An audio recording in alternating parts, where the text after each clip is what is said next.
Hello and a warm welcome to the next lecture. In this lecture, let us focus on few of the other theoretical concepts which are related to computational fluid dynamics. I'm trying to build up your foundation. Maybe you are really aware of this concept, or maybe you are not aware of this. Nevertheless, let us enlighten ourselves. First of all, what is fluid dynamics? Fluid dynamics is nothing but a study of the physics of a fluid, especially when the fluid is in motion. The fluid can be regarded as a liquid, it can be regarded as air as well. And since we have plenty of applications surrounding us with respect to fluids, for example, the way we are breathing, this is something related to fluid dynamics. The way we are using water in the taps, that is associated with fluid dynamics again. You are moving to your university, or you're moving to your office, workplace, you're moving in a vehicle, maybe cycle, bicycle, or a motorbike, or a car. All of these vehicles interact with the air, so there again comes fluid dynamics in picture. You travel to different countries with the help of air transport, fluid dynamic comes into picture. We are basically trying to send satellites into the atmosphere with the help of satellite launch vehicles. We again have fluid dynamics into the picture. The propulsion of rocket engine is nothing but the utilization of certain gases, certain fuel or propellant, to burn them, to exhaust them from the nozzle. That is again a kind of fluid dynamic study. So each and every aspect which are surrounding us is most of them are directly or indirectly related to fluid dynamics. For this purpose, it has been an interest for different researchers across the world since earlier times. And most of the researchers in the previous generations utilized experimental approach and theoretical approach for their investigations or research. But in recent times, due to the development of computational resources, or due to the presence of high demanding computers with ourselves, we are now able to perform this fluid dynamic study with the help of computers in the software on our computer. Now, what is fluid dynamic, or what is computational fluid dynamic to be precise? It is nothing but the utilization of computational resources for performing an investigation. For example, if you are utilizing an experimental apparatus, then that particular research is based on experimental studies. Similarly, if you are utilizing a numerical solver, then your research is based on numerical study, or nothing but the computational approach. So these are the three different approaches which are vividly used, and in recent times we are more focusing on the numerical approach, that is nothing but the computational approach. Let us move forward. So what are CFD results analogous to? Especially if we talk with respect to the aerospace point of view or aerodynamic point of view, the CFD results are similar or identical to the wind tunnel results. You have this wind tunnel on the right hand side, and there is a test specimen being placed over here. This is a scaled model of an aircraft which is being fixed on a fixed support. The air is being passed on the aircraft, and there are sensors being present on the aircraft which measure the pressure variations on the surface of the aircraft. That is the scale model of the aircraft. So the results what we are getting in wind tunnel, we are able to achieve those results with the help of computers as well. That is the reason I mentioned a point over here, that is CFD results are analogous to wind tunnel results.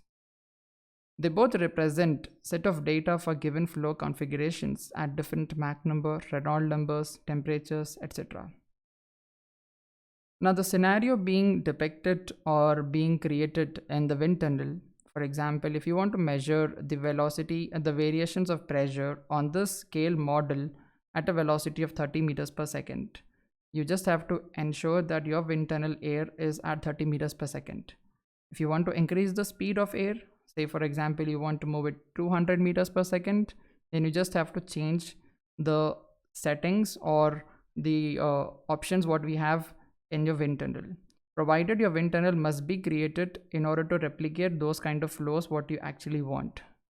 Now, the same configuration options or the same flow field configuration options can be varied in this CFD software as well. So CFD is basically analogous to the wind tunnel, but the difference between them is wind tunnel is a big device. It occupies rooms of space. It requires a large size. It requires big fans which are pumping in air at higher speeds. So all these comes under the category of experimental approach basically. So what is the biggest limitation? First of all, the limitation is with respect to the size. Secondly, the limitation is with respect to the size of this model what we are considering for our research. Now you can see this is an aircraft model, but this model does not replicate the actual aircraft size. It has been scaled down because the wind tunnel what we had over here has certain dimensions. Okay, it has some limits. We cannot pump in or we cannot pull in a huge Airbus aircraft in this wind tunnel. It is next to impossible. Therefore, we are utilizing a computer program, a solver, a software, what you can say in simple terms, which is performing the same task digitally. That is the reason we have the CFD software, and that is the main purpose of CFD software to solve the flow motion or the fluid flow either on the external surface or on the internal surfaces. And for that reason, we can also call the CFD software as a transportable wind tunnel, because we can carry the software in our laptops, in the computers, and we can just move it. We can move the laptop from one place to another place. So it is a kind of, we are just carrying a digital wind tunnel in our laptops with ourselves. Let us move forward. So we have this few images which I have obviously downloaded from internet. These are nothing but representing the experimental study of different scale models. I was really not sure about this bird, but it was looking really fascinating for me to pull in. So I just try to import this image over here.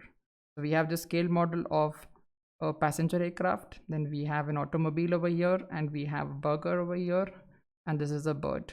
So these images are depicting the experimental study in a wind tunnel. Now, what is a computer program? A computer program is nothing but a tool with which we can carry out experiments. And the experiments that we carry out in the wind tunnel, the similar experiments can now be carried out in the computer program. The experiments performed with computer program are named as numerical experiments. So that is the reason I was just referring numerical since in the beginning slides. So this is the purpose I'm referring the computer software simulations as numerical experiments. We are performing an experiment in the software. The experiment which we have to perform physically, we are now performing it computationally.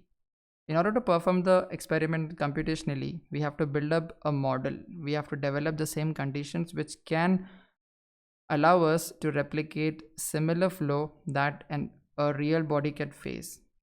So that is the reason we are just referring it as numerical experiments. You can remember this thing. Let us move to the next slide. Now, we have plenty of applications of CFD, but CFD can also be used as a design tool. Now you can see how this particular aircraft, the aircraft belonging to a very, a very olden time, I can say maybe, 40, 50 years old. And you can see the design of this aircraft. In parallel to this, you can also see the automobiles which existed in the olden times, right? So if you are observing the designs are quite basic. They are not aerodynamic. And we have basically utilized the CFD and we have transformed these automobiles into this level. And you can see the sleek design over here. Now, of course, you will not be having a passenger car in this particular shape because this will be pretty costly for us to purchase. But you also have the recent passenger cars, more aerodynamic in comparison with the olden cars which were available for the common public. Analogous to this, you can also see the aircraft differences.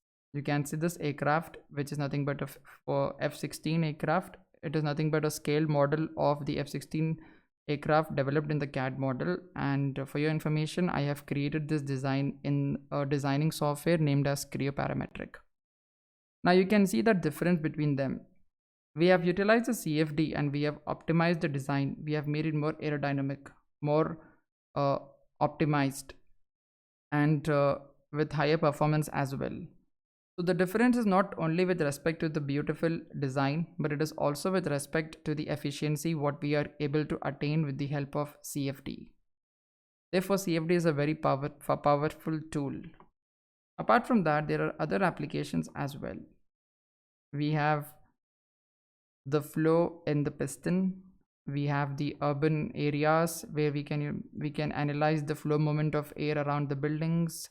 Then we have this internal compressors and turbines of engines and gas turbines. Then we have the simulation of underwater bodies such as submarines. We can perform all these things in the CFD software. We also have this internal flows in electrical cabinet assemblies, right? And we also have a room ventilation, indoor ventilation. We can analyze how our air conditioner is pumping in the air and what kind of air movement is existing in the room. We can also analyze the transportation of contaminants being emitted from a sick passenger in the room. We can perform all those activities and we can investigate all those factors in a CFD software. So these are the different applications. I just thought to brief up about it. Now let us move to the next video.